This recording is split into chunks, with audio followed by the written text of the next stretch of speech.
Railways की तरफ से 10वीं पास युवाओं के लिए बम्पर वैकेंसीज़ की इंफॉर्मेशन आउट कर दी गई है, जिसकी की जानकारी आज आप लोगों को हमारी तरफ से यहाँ पर बताई जाएगी, ठीक है?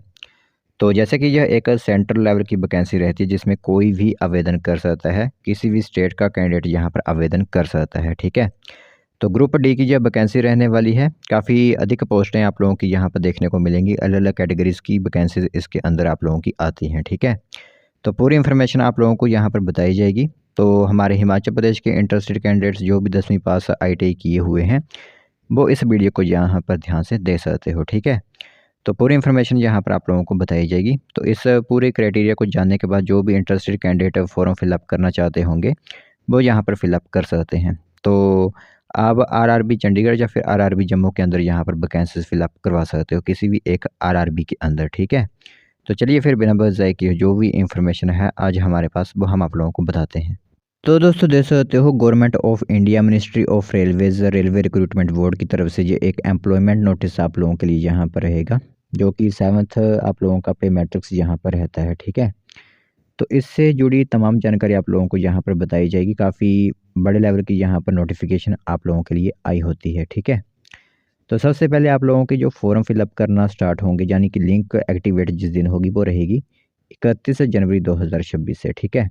और 2 मार्च 2026 तक आप इन फॉर्म्स को आवेदन करवा सकते हो, ठीक है? ये आप लोगों को ध्यान रखना होगा। 31 से शुरू होंगे फॉर्म और 2 मार्च 2026 तक आप इन फॉर्म्स को आवेदन कर सकते हो। तो यहाँ पर देख सकते हो आप कि आप लोगों की यहाँ पर जो वैकेंसीज़ रहेंगी, वो वेरियस पोस्ट रहेंगी लेवल 1 की, जो कि 7th सीपीसी पे मैट्रिक्स के अंदर आती हैं, ठीक है? 18,000 इनिशियल पे यहाँ पर आप लोगों को दी जाती है। 18 से 33 वर्ष की एज है। 22,195 पोस्ट यहाँ पर आप लोगों की यहाँ पर रहेंगी ग्रुप डी की, ठीक है?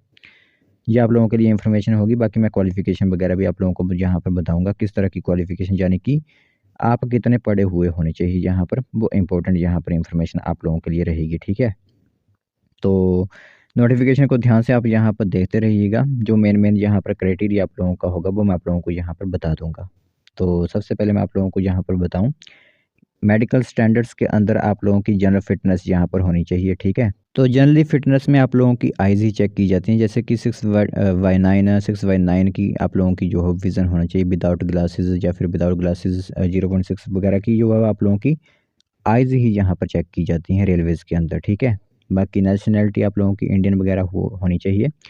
18 से 33 वर्ष की एज है। SC/ST को 5 साल की और OBC को यहाँ पर 3 साल की रिलैक्सेशन दी जाती है, ठीक है? तो यहाँ पर group C and group D वगैरह की जो है वैकेंसीज़ जो है वो आप लोगों की होती हैं, उनको रिलैक्सेशन दी जाती है जो पहले से ही यहाँ पर कैंडिडेट हुए होते हैं, ठीक है? तो सबसे पहले यहाँ पर मैं आप लोगों को क्वालिफ़िकेशन वगैरह बता देता हूँ क्या रहेगी। वो एनेक्सर ए में आप लोगों की होगी, वो मैं आप लोगों को बताऊँगा।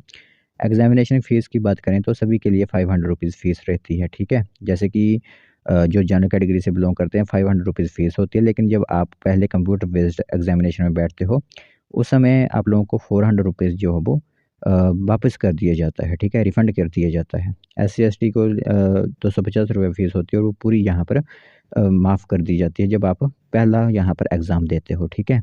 तो ऑनलाइन माध्यम से ही आप लोगों की फ़ीस जो होती है वो काटी जाएगी, ठीक है? ये आप लोगों को ध्यान रखना होगा।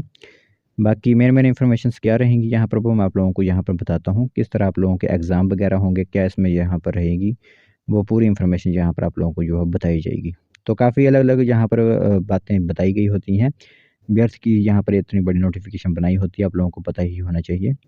तो कंप्यूटर बेस्ड एग्ज़ामिनेशन में आप लोगों को थोड़ी-सी डिटेल बता दूँ कि नंबर ऑफ़ क्वेश्चंस 1 नंबर का आप लोगों का होगा। 90 मिनट्स का आप लोगों को समय दिया जाएगा।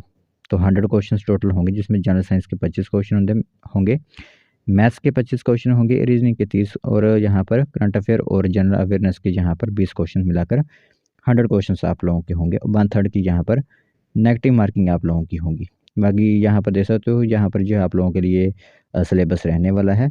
इस सिलेबस को आपको पढ़ना होगा, तभी आप यहाँ पर क्लियर कर सकते हो, ठीक है? तो दोस्तों देख सकते हो एनेक्सर ए में आप लोगों को टोटल डिटेल दी गई है कि किस तरह की जो है वैकेंसीज़ आप लोगों की रहेंगी। तो काफ़ी कैटेगरीज़ की वैकेंसीज़ हैं, जैसे कि क्वालिफ़िकेशन आप यहाँ पर देख ही सकते हो कि 10th पास आप लोग होने चाहिए या फिर ITI वगैरह जो है वो आप लोगों की होनी चाहिए, तो आप इसमें आवेदन कर सकते हो, ठीक है? तो एक बार खुद भी आप इस नोटिफ़िकेशन को रीड ज़रूर कर लीजिएगा, क्योंकि काफ़ी डेज़िग्नेशन है, यानी कि काफ़ी वैकेंसीज़ हैं जिस वैकेंसी में आपको आवेदन करना होगा। वो आप खुद यहाँ पर देख लीजिएगा कि आप लोगों की यहाँ पर कितनी वैकेंसीज़ हैं। जिसमें ज़्यादा वैकेंसीज़ होंगी वो भी आप यहाँ पर आवेदन कर सकते हो। जैसे जैसे असिस्टेंट ईआरडी की इलेक्ट्रिकल की वैकेंसीज़ हैं, असिस्टेंट ऑपरेटर्स इलेक्ट्रिकल की वैकेंसीज़, अकाउंट्समैन की वैकेंसीज़ हैं, असिस्टेंट लोको शेड वगैरह की वैकेंसीज़ यहाँ पर आप लोगों की हैं, ठीक है? तो वो आप यहाँ पर आवेदन कर सकते हो, ठीक है? तो यही एक वैकेंसीज़ आप लोगों की यहाँ पर दे सकते हो। पूरी डिटेल दी गई है कि किस कैटेगरी की कितनी वैकेंसीज़ हैं, वो आप खुद यहाँ पर देख लीजिएगा कि कितनी वैकेंसीज़ रहने वाली हैं। इसमें 2-2 हज़ार तक वैकेंसीज़ हैं और किसी में आप लोगों की काफ़ी कम वैकेंसीज़ हैं। वो खुद यहाँ पर आप देखने के बाद जो है वो आवेदन कर सकते हो। हमारी तरफ से आप लोगों को सिर्फ अलर्ट नोटिफिकेशन देनी थी कि कौन सी वैकेंसीज़ आप लोगों की यहाँ पर निकाली गई हैं। तो यह वैकेंसीज़ रेलवेज़ की तरफ से ग्रुप डी की रहेंगी आप लोगों के लिए।